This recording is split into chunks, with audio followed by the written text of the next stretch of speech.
फटाक खबरें देखें सिर्फ 30 सेकंड में। डाउनलोड करें तक ऐप और हमारा लिंक है डिस्क्रिप्शन बॉक्स में। हरियाणा सरकार और कांग्रेस की राजनीति पर बात करने के लिए हमारे साथ मौजूद हैं हरियाणा के पूर्व मुख्यमंत्री और कांग्रेस के कद्दावर नेता भूपेंद्र सिंह हुड्डा। हुड्डा साहब, हरियाणा तक में आपका स्वागत है। हरियाणा सरकार के 7 साल पूरे हो गए, किस ढंग से देखते हैं उनकी उपलब्धियां? क्योंकि हरियाणा गवर्नमेंट का ये कहना है कि हमने सुशासन दिया, वहाँ पे नौकरियों में पारदर्शिता दिखाई और विकास किया। देखिए, 7 साल में कोई भी एक इंस्टीट्यूट नहीं, जब शुरू में सरकार बनी सबसे पहले अनाउंसमेंट थी इनकी, जो कल्पना चावला मेडिकल कॉलेज करनाल में हमने बनाया था, इसको यूनिवर्सिटी बनाएंगे। आप स्वयं जाके देख लो, एक ईंट भी नहीं रखी। तो इस प्रकार से कोई इंस्टीट्यूशन, कोई यूनिवर्सिटी, कोई ऐसा कोई 7 साल में कोई ऐसे उपलब्धि नहीं है इनकी। जिस तरह हमारे समय में चाहे वो एम्स था, चाहे आपका IIM था, और चाहे आपका निट था, इंस्टीट्यूट ऑफ डिज़ाइन जो है दूसरा, चाहे निफ्ट था, इंस्टीट्यूट ऑफ फैशन टेक्नोलॉजी, मतलब हर इंस्टीट्यूशन आया। और इनके समय में कोई इंस्टीट्यूशन या कोई ऐसा यूनिवर्सिटी कोई नई बनी नहीं। इन्होंने अनाउंसमेंट की थी वही हम हर ज़िले में मेडिकल कॉलेज बनाएंगे, लेकिन अब तक तो कोई ऐसा कंप्लीट कोई हुआ नहीं है मेडिकल कॉलेज बने। 7 साल बहुत समय होता है, कोई भी मतलब ऐसा विकास का कोई कार्य नहीं हुआ। आज स्थिति यह है कि हर वर्ग इस सरकार से विमुख है, चाहे वो किसान हो, चाहे मजदूर हो, गरीब आदमी हो, व्यापारी हो, कर्मचारी हो। कर्मचारी सड़कों पे रहते हैं, व्यापारियों के जो है खाली रहते हैं, गुल्ले खाली रहते हैं, उनका गल्ला खाली रहता है। क्यों? वो कहते हैं भाई जो हम कब तक ये करेंगे। उनका व्यापार में बिल्कुल ठप है मामला। तो कहीं भी विकास नहीं। उन्होंने कहा जो 2014 में हमने प्रदेश नंबर 1 था प्रति व्यक्ति आय में, प्रति व्यक्ति निवेश में, अपनी जगह से फिसल गया है काफ़ी। कोई इन्वेस्टमेंट नहीं आई। प्रति व्यक्ति निवेश में जो थे, इन्होंने इवेंट मैनेजमेंट की सरकार है ये, इवेंट मैनेजमेंट अच्छा करते हैं, लेकिन धरातल पे कुछ नहीं। हुड्डा साहब, हमेशा से ये बीजेपी सरकार ये बोलती है हरियाणा में कि जो कांग्रेस के टाइम में खर्ची और पर्ची चलती थी नौकरियों में, हमारे टाइम में ट्रांसपेरेंसी आई है, मेरिट के हिसाब से नौकरियां मिल रही हैं। देखिए, ये तो अपनी कमजोरी छिपाने के लिए ऐसी बात की। हमारे समय में तो कोई ऐसी बात थी नहीं।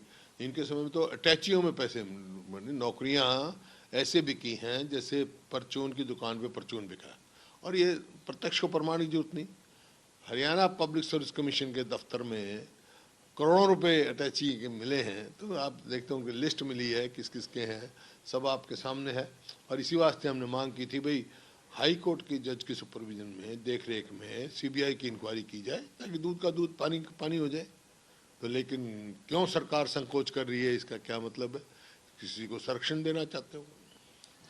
बीजेपी और खासतौर से हरियाणा सरकार ये कहती है कि कांग्रेस तो क्योंकि विकास नहीं चाहती है, उनकी नकारात्मक राजनीति है, इसीलिए तमाम आरोप और सवाल उठाए जा रहे हैं। विकास जो हुआ कांग्रेस के समय में हुआ हरियाणा में, आप एक सिरे से दूसरे सिरे तक शुरू हो जाओ। पंचकुला में national institute of fashion technology बना, यमुनानगर में थर्मल प्लांट लगा, करनाल कुरुक्षेत्र में नेशनल इंस्टीट्यूट ऑफ डिज़ाइन जो अहमदाबाद के पास दूसरा देश में बना है, करनाल में कल्पना मेडिकल कॉलेज, और फिर सोनीपत में आ जाओ।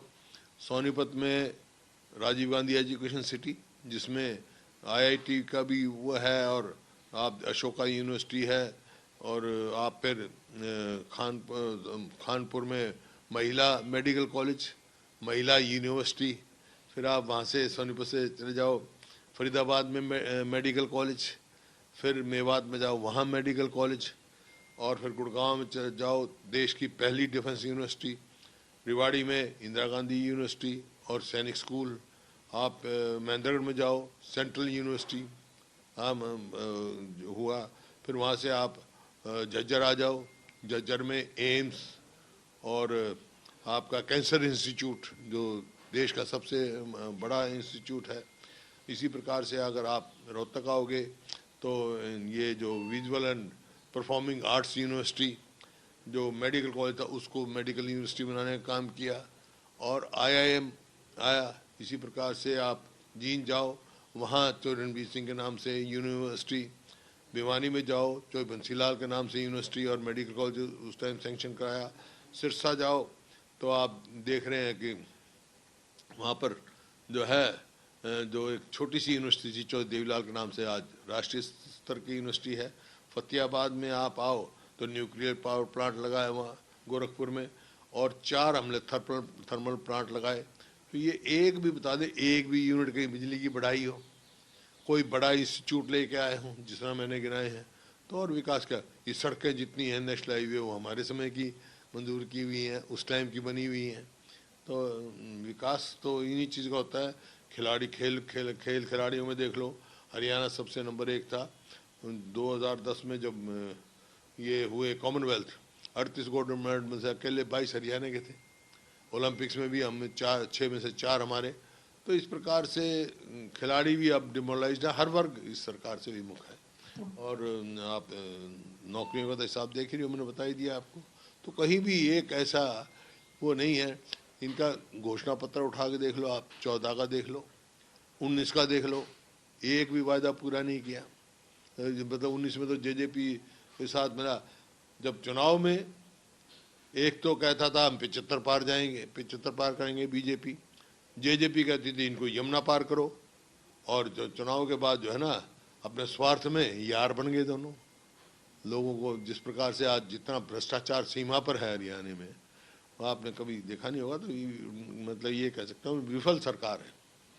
हुड्डा साहब, लेकिन ये भी आरोप लग रहा है कि कांग्रेस एकजुट नहीं है, आपस की ही लड़ाइयाँ कांग्रेस के भीतर है, कोई एक लीडरशिप नहीं है। हरियाणा में कोई कांग्रेस की लड़ाई नहीं है, कांग्रेस एकजुट है। इलाहाबाद सीट का लोग उदाहरण देते हैं कि बाई इलेक्शन जो हुआ, कांग्रेस नीचे सरक कर नीचे आ गई क्योंकि वहाँ एकजुटता के साथ चुनाव नहीं लड़ा गया।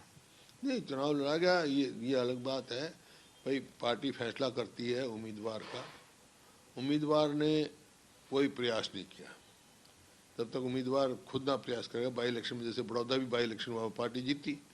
तो पार्टी एकजुटता है, बाकी हार जीत चलती है, प्रजातंत्र का जो है एक पार्ट है, हार और जीत कोई बड़ी बात नहीं। हुड्डा साहब, कल कैबिनेट एक्सपेंशन हरियाणा मंत्रिमंडल का विस्तार हुआ, बताया जा रहा है कि गृह मंत्री अनिल विज काफ़ी नाराज हैं। मंत्रिमंडल जब समारोह हो रहा था उसमें भी वो पार्टिसिपेट नहीं करने गए।